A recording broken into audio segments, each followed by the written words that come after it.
Okay, everyone.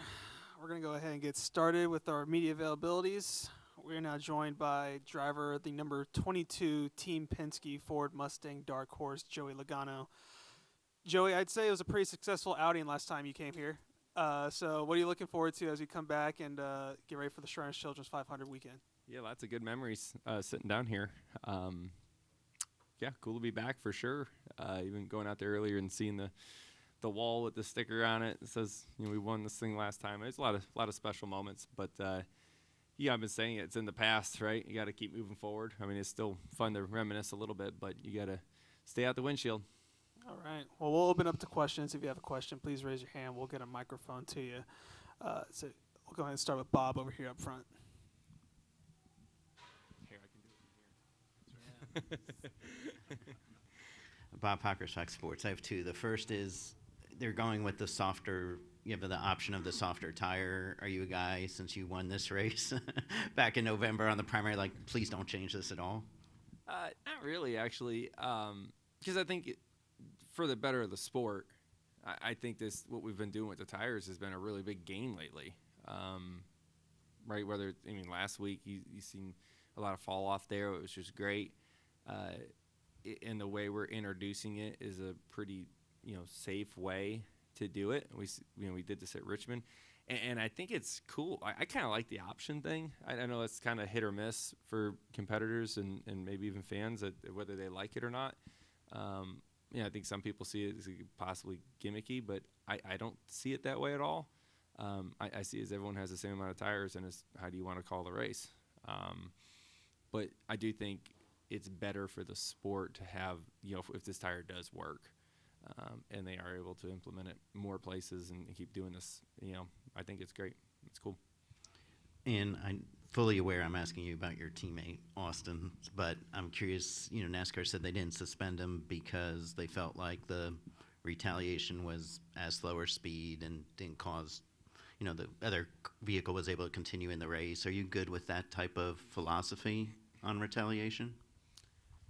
Yeah, I think all of us just go and look back and say, okay, what is acceptable and what is not, and how is things called, right? Because it's case by case, right? It's just what they say. So, yeah, we know what that means, right? That's how everyone interprets the rules. Is it's one thing to be written in the rule book, and sometimes it's really hard to understand it because it's a lot of legal mumbo jumbo in there, but when they make a call on something and it's this way, you expect, okay, next time it should look like that if it's a similar scenario, right? So I guess it's case by case. We'll come up here in the middle. Hey, Joey. David Brandt from the Associated Press. This is kind of out in left field and everything, but do you think NASCAR drivers get enough credit for being athletes? The fact that they even ask us is a bit ridiculous. In my opinion, right? It's how you want to define an athlete, right? And in the same way that if you give me a basketball, I'm not going to be that great with it. Is the same way you put an NBA player in a NASCAR race car, and they're not going to be that great either, right? So are you going to tell me now an NBA player is not an athlete because they can't drive a race car? Probably not. Right, so then why would you call me not an athlete? Why would you even be in the conversation? I don't get that. Right, I think when people are competing at a high level, at the very top with the amount of pressure that we all deal with, and not to mention obviously the physical strains that it takes to drive these race cars these days, right, for a long period of time in tough conditions, it's kind of hard to say we're not. But it's an uneducated question from people that don't understand our sport is what it is. What kind of workouts do you do to stay in top form? Are you like a CrossFit guy or something like that? No, I'm not a CrossFitter. But everybody's probably a little bit different, and my workouts have changed as I've get older and different things start feeling different ways, and you got to start thinking about mobility a little bit more and making sure my hips work a little bit more. But outside of that, I run a fair amount. I try to do a lot of stuff outside. I lift some as well, but everything's high reps, right? Because we don't want to be that big and bulky inside a race car, but you got to be able to do something for a long time, right? Endurance is a huge thing. So keeping your heart rate elevated for a long period of time, it seems to be something that's comparable to what's in the race car. So heat and elevated heart rate for a long period of time is probably the best way to train. We'll come up here to Cooper, and then we'll go to Jeff and Dustin. Hi, Joey. Cooper Burns, Cronkite News. Do you expect the option tire to maybe behave a certain way this weekend, or maybe different from Richmond, since it'll be a day race and the track will be a little bit hotter compared to Richmond at night? As much as me. We have a few educated guesses on the way we think things are going to go, but we won't know for sure until we get on the racetrack with it.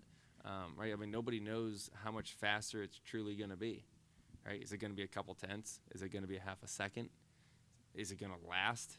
Right? Is it going to be a half second quicker for 10 laps and then neutral out? Or is it going to – we don't know until we go out there and run – a longer run to really understand that. So it makes practice tomorrow really interesting for everybody, right? For everyone wants to see what's these tires going to be worth, and then you can start to dictate your strategy off of that. But you really can't until we get out there on the racetrack. Come up, Jeff.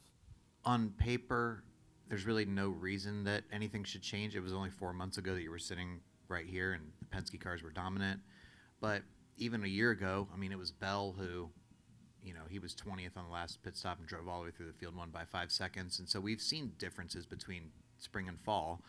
So what could make things let's say you guys aren't the top guys on Sunday or something. What are some factors here that could change things up? I mean, obviously there's an option tire, but could teams have made that many gains in the simulator in the off season, or why would things be different?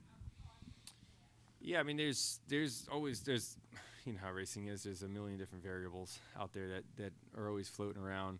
What do teams do over the off season to find just overall gains, right? This just overall speed knob. Have they found that much? I mean, this will be a good measure to see. Did we work hard enough over the off season, or did everyone else catch us? Right. This would be a good way of knowing that. You brought up the tire. That's going to be a unique thing. So everyone's going to have to overcome that and try to figure that challenge out. But yeah, with with that, I mean, there's a lot of little things that can stack in. I wouldn't expect this one to be as much of a change as a lot of times from Phoenix 1 to Phoenix 2 is a larger change, right? Because you've gone through so many more races in between. You learned more things and those type of stuff. But there's just as equal of a chance that if we raced here last November and we came back the week later, the race would have looked different, right? Because everyone would have gone back and said, man, my car did this good, and this not so well. And they would try to fix the not so well part and probably be pretty damn competitive. So we got to kind of look at it the same way that, they all have the opportunity to go work on their stuff, and they're probably going to be better than they were last time. And we have to do the same. So I think it can be different. Yes. Hopefully it's not. Go to Dustin now. Dustin Long, NBC Sports. When you switch from primaries to options and back to primaries, what's the impact on the driver? What do you have to do differently with each set of tires? What are you doing inside the car that we don't have a true concept or understanding of when you change tires like that? Yeah, there's a lot of strategy to it. For one, you wonder what the balance is going to be from one set to another, which is something we're planning on wanting to learn tomorrow in practice. But also, also knowing how hard you can push that tire before it falls off, or if it's going to fall off. Like, how long do you got the Goodie in it, and what's the penalty if you use it too soon?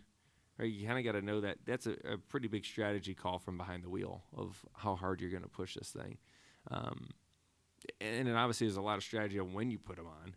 I mean, that's a given, though, and that's kind of more of a crew chief and driver conversation together to figure out what that's the best timing is going to be.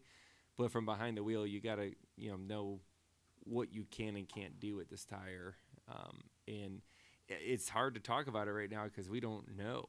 Right? I mean, it kind of makes it fun because we're going to learn a lot tomorrow in a short amount of time, and we may have even more questions by the time we're done. But I think it's definitely going to change the game a lot, and you got to be ready to adjust what you need to depending on what it does to the balance of the car. After this weekend, how will you look at it in the sense of most of the weekend we run on a tire that for the most part probably isn't going to be run in November, and obviously because of the gap. But I mean, whenever this weekend's over, whoever wins this race is going to be crowned the favorite, because they won at Phoenix. But there's, most of the race will be run on a tire that probably won't be run in November. So how will you digest this weekend and not get distracted by what happened with this on these tires and on the primary tires and things like that? You just got to do a good job taking notes afterwards of what did what, and make sure because we don't know that this is going to be the tire coming back, right? And in the same way, you can't say whoever wins the race on Sunday is going to be the championship favorite when they come back here, right? I mean, I don't remember where we ran in the spring last year, but it wasn't pretty. I remember that. It was mid-pack, and we came back and was dominant when you come back. that a year later, or a season later, obviously. So I don't know if it really means. I don't know if I'd call the winner here the dominant favor to win the whole thing, and there's just too many things that can change. It's just too much, kind of hard, So we'll just take the best notes we possibly can from everything. Cool. Cole Kusman, Arizona Republic. Joey, it sounds like you're a fan of the option tire being brought here, but do you feel as a competitor that anything was needed? Do you feel that it was needed for the racing here, or is it challenging enough racing at Phoenix? I think more tire fall-off's good, and I think it's good anywhere. Right? We've been asking. This is something that drivers have been asking for years, right? And this car was supposed to be the opportunity to be able to do that. And now, Goodyear is feeling comfortable on being more aggressive. The drivers are asking for it. That's one thing we talk about, right? Like if the drivers are asking for it and Goodyear goes and builds a tire and it wears out too quick, you better not be complaining about it because you're the one that asked for it, right? Like that's just the truth. And I think all the drivers are behind that. They're kind of like, hey, you know what? As long as it doesn't blow out and we smack the wall, we're not going to complain, right? Like, if it wears out too quickly, it's kind of what you asked for, right? You think of Bristol Spring last year, right? A little extreme, right? But kind of what we asked for. And I don't think many people were going to complain about that. And it was good. So this is a way to introduce that tire, a softer tire, right? Or a tire that has more wear and with a less risk of maybe having that Bristol Spring scenario, right? Where we can put it on and you can say, man, this added a fair amount and cool, right? I mean, look at last week. It was great. I don't know if that race looks as good if we have a different tire on there.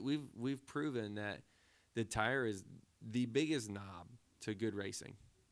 I think we've proven that. And I think Goodyear understands that, and they've done a great job at producing a tire that has that.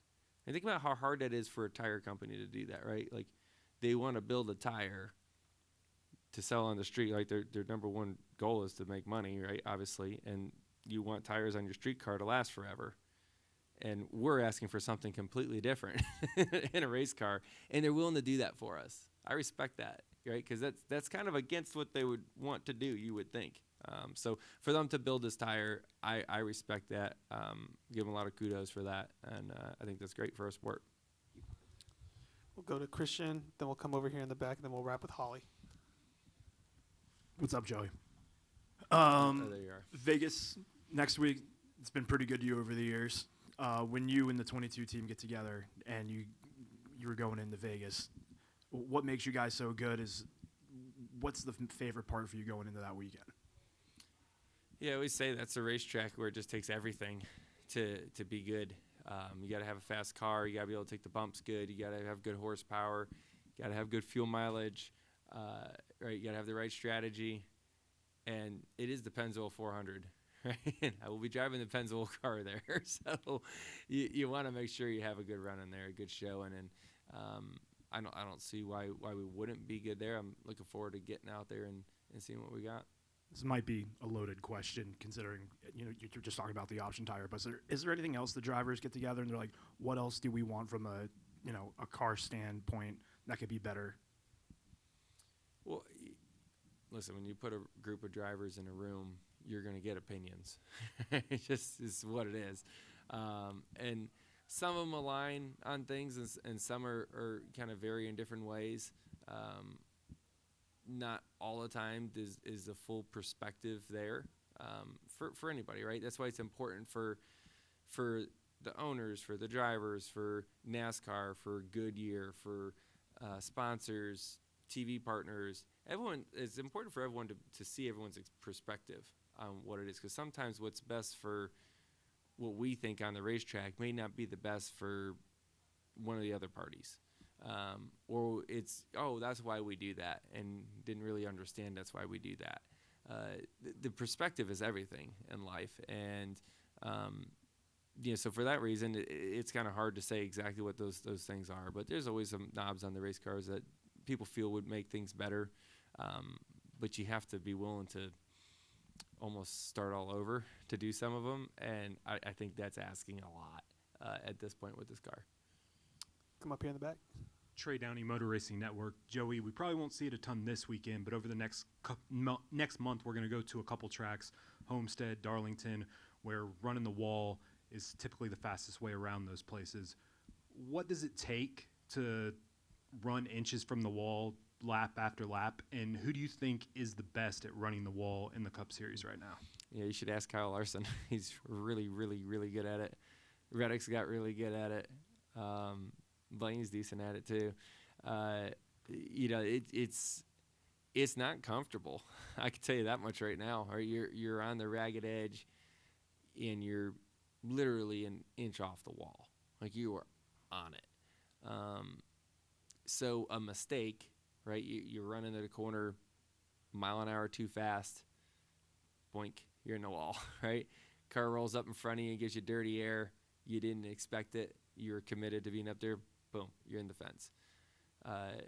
What's changed now, right? I mean, those guys weren't able to get away with it with the old car, because the old car, the steel body and the fenders would get knocked in. You give a fender rub, game over, right? You come in a pit, get a flat tire.